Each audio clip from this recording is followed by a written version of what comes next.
Hello, family and friends. This is Rob, the Sapper Gardener, representing Essayons Family Garden, and obviously I'm not in the garden today.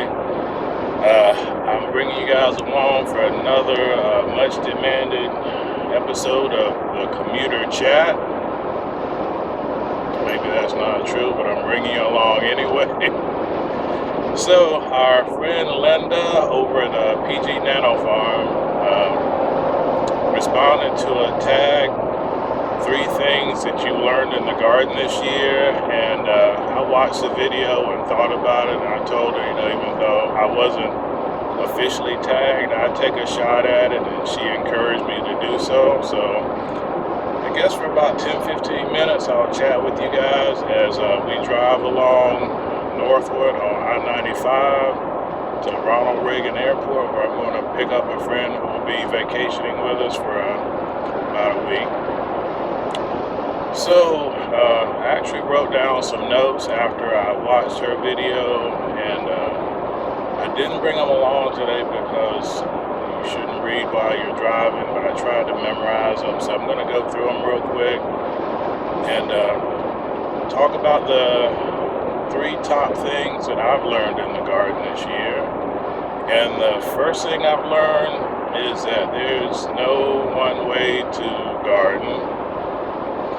Anybody that tells you that their way is the best way, the right way, the only way is, not shooting straight with you, because, you can grow, traditional in-ground beds, you can do row cropping, you can, do monoculture, you can do permaculture. I mean, you can do everything. And this year, one of the big experiments we tried was a straw bale garden. And, you're always a little hesitant when you try something new, because we're primarily a raised garden bed type grower. We love that the raised beds allow you to control the type soil you have. And you don't have to worry as much about some of the things you do with in-ground beds, but even with raised beds, one of the things you have to be careful of is moisture levels, because obviously they're raised up and there's going to be some moisture loss, there's going to be nutrient leaching. So even the method that we favor the most is not 100%. And another factor of growing in raised beds is the cost. You've got to usually spend money to buy materials to build your raised bed, or you've got to buy a kit. You wouldn't have that with the in-ground beds or Google mounds. But this year we tried several different things. We did a straw bale garden, which was our biggest experiment, and it was a huge success. And part of that is because we didn't just throw one together. We researched and we checked other channels that had done it before, like CB's Greenhouse and Garden, and we kind of modeled what we did on his method, with a couple of slight changes in the beginning, but it was great. Our eggplants, our tomatoes, our peppers, all did wonderful in there. Our pigeon peas grew, but they didn't grow as well as the ones we did in ground or in the raised beds. But that was another learning point there. When you grow in the straw bales, they are a firm foundation for a period of time, and then they start to quickly break down as they get more moisture. The nutrients break down, and it's made of straw, so it's not made of sticks, and it's not made of stones like 2 of the pigs built with. So after a while it's going to break down. So some things that need really firm foundation over a period of time, and the pigeon peas are a small tree, so they fit in that category, and probably also moringa would fit in that category. So most annual plants you can throw in there, carrots, radishes, and they grow fine. So the top thing we learned was that there's no one way to grow a garden, to grow vegetables, to grow things. We did our Google Mouse, which are Cherokee Tan pumpkins that we got from Deep South Homestead, are growing very well. So, yeah, that would be the first thing that we learned this year. There's no one right way to, grow in a garden. Find what works for you, experiment, and, do what you can do. Learn from your successes and learn from your challenges and mistakes also. And the second thing that we learned this year is, while there's no such thing as too many seeds, there can be a such thing as trying to be too over ambitious in what you plant. And we did a little bit of that this year. We did a lot of experimental plants, and we don't regret it. But one of the things that we saw was we had trouble organizing what we call our main crop, because there are some vegetables that we grow definitely with the intent to save, to can, to save seeds, to store. And because we did so many experimental first time seeds and plants this year, some of what we call our main crop got reduced down. And again, we don't regret it, because we're not a family at this point yet that relies entirely on our garden to feed ourselves. So, if we're short on bell peppers, I'll stop by the store and I'll get some bell peppers. If, we run out of canned tomatoes, canned tomato sauce, I'll stop by the store and get some. But that's not the ideal. We prefer to grow from our garden and eat as much from our garden as we can, because that's that's one of the main purposes of our garden, to grow what we want and to grow what we need. So we're not going to stop experimenting.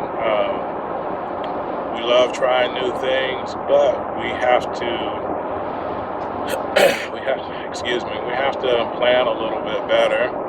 And what I'm going to do from this point forward is dedicate some space to try the new plants, the new experiments. Some of those will probably be in straw bale gardens, because we are going to expand that next year and the succeeding year. And we'll have some beds too that we'll set up. But the main garden space is going to be devoted to our main crop plant. So, that's one of the things we learned, because obviously when you're growing something new, your success rate is probably not going to be as good as with your main crops of things that you know and love and have kind of worked out all the best ways to grow. So we still appreciate swapping seeds. We're going to do a seed swap video in the next couple of days, along with Mona from Butterfly Home and Garden, I think the channel name. I can never remember things. The older I get, the worse my memory gets. And Deborah Christmas. Keep right on I-95. Thank you. I'll keep right on I-95 and not get on the closed HOV lane. So thank you. And, that's a seed swap box, and we're never going to stop sharing seeds with other people, and we're never going to turn down seeds from other people. We do ask that, when people are sharing seeds with us, that they remember that too, because,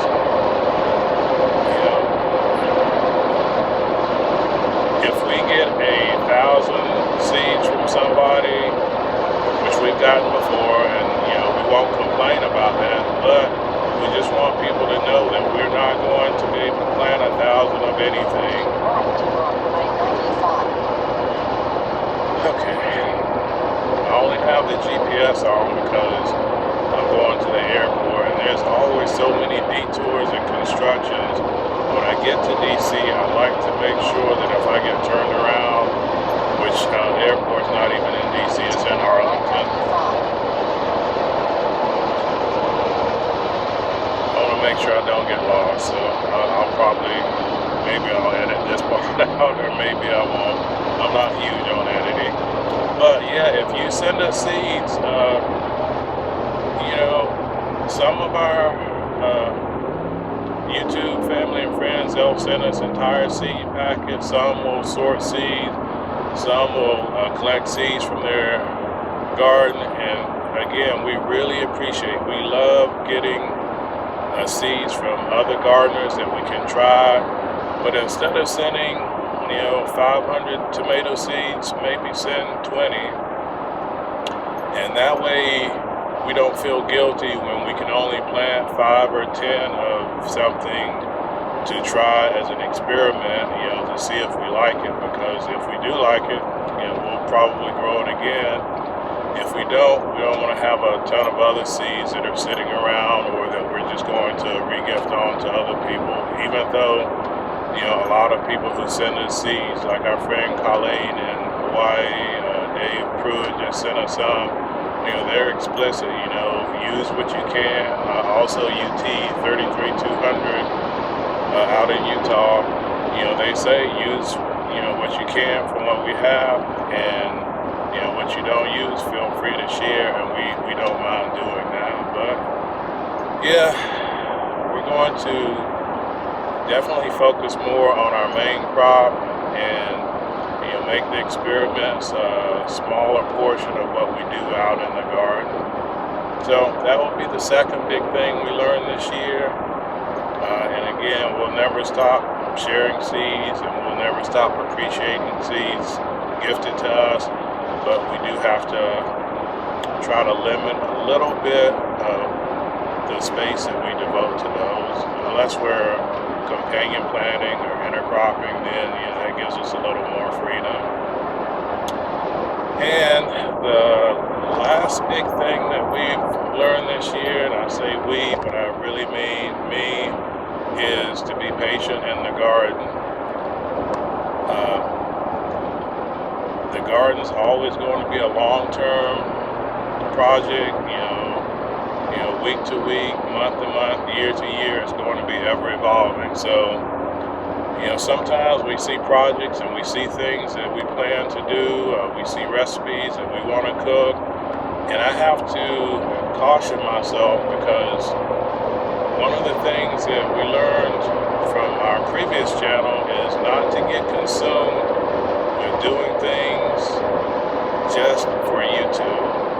And there were times that, we would do that, and some things are okay. If somebody asks us to cook something, and we can, easily fit that into our food rotation, our meal rotation, that's fine. But, we can't do projects just to make a YouTube video about it, or we can't plan to cook something solely, to make a YouTube video. And some people can do that, but, we're not doing that. We're trying to show a bit of our life, what we do successfully, what we do maybe not successfully, and learn from. But when we do a cooking video, it's something that, we would have done anyway. We just say, oh, maybe people are interested in this, so, let's make a video about it. And sometimes we do, and sometimes we don't. There's probably, dozens of times where I've said to Mrs. SG, oh, you're cooking that tonight? Maybe we can do a video on that. And then for whatever reason we don't, or we start and something comes up and we don't. But when we do cooking videos, when we do garden projects, things like that, we try to make sure it's just a regular part of our life. It's organic, I guess you could say. So, we're not going to go out and, buy plants just to show them on YouTube. I'm not going to build things, just to show them on YouTube. We want to show the real factors that go into our life, the real things that we want to grow. So, we try to be patient. When an idea for a video comes up like this one, and I have an opportunity to speak on something, or Mrs. SG to show something, we'll do that, but we'll try to be patient and not try to force things, not try to rush things. So, and that just makes the stress level with YouTube go down so much for anybody who's new on YouTube who thinks they're going to go from 1 to 100,000 subscribers. It could happen, but I think that is extremely rare. You have to be patient with your channel growth. You have to be patient with growing community, and you have to be patient with your garden and not expect to be a first-year gardener and get everything right, because I don't know how many years I've been gardening, and things they go wrong all the time. We don't show a lot of negative things on our channel, but things go wrong in our garden all the time too. So yeah, being patient is the third, but definitely not the least. But we try to get stuff done. And another thing that goes along with patience is an expression that we try to live by. And I actually have little motivational sayings posted around the house, and one of them is do a little but do it often. And that helps us in the garden, because something as simple as weeding, you can go out there and try to weed everything. And we have 2 acres, only an acre really for the house and garden, but when you try to go out there once a month or after 5-6 weeks and weed everything all at once, it just burns you out. So I ask my wife and the boys, let's just do a little bit. If you're coming home and you see that something needs to be done, take 5, 10, 15 minutes, work on it, and then get back to the day. And if we do that, then it doesn't get as overwhelming. If projects come up, I love projects that I can get done in one day, but some projects, you can't, unless you're Superman. And I'm not Superman, I'm the sapper. I get stuff done, I redo it, I think of better ways to do it. So, we just try to be patient and get stuff done as we can, and spend time appreciating the important things in life, family, friends, activities that we do together. And I know some people, gardening, farming is their livelihood, and they have a different perspective on it. But for us, the garden is a source of enjoyment for us and satisfaction. So we try not to make that, or even cooking, something that's stressful. One of our other friends, Zach from AOK Foraging and Adventure, I asked her one time, how do you guys stay on such a good schedule with posting videos? And she said, a simple trick: they record stuff in advance, they don't post it, and a lot of cooking videos. So when you guys see us post a couple of cooking videos in a row, that means that we have recorded stuff, and we didn't do anything in the garden to show. And we'll just put that, because we still want to stay in contact with everybody. It doesn't mean we're not watching other folks' videos, but sometimes we just don't have anything organic to show on the channel, and we got a cooking video that we can throw in there. So I think I've been talking long enough, 10-15 minutes. I may edit this a little bit, I may not, but I don't want to make a super long video about 3 simple topics. So I'm going to go ahead and focus on the road, pick up my buddy who's coming to visit, enjoy time with him for a while, and check in with you guys when we have more stuff to check in about. So, as always, representing Essayons Family Garden, this is Rob, the Sapper Gardener. God bless our great country, America. God bless you wherever you may reside around the world. God bless your garden, your harvest, your kitchen, your meals, and especially bless your family, that you may have health, success, and prosperity as we do.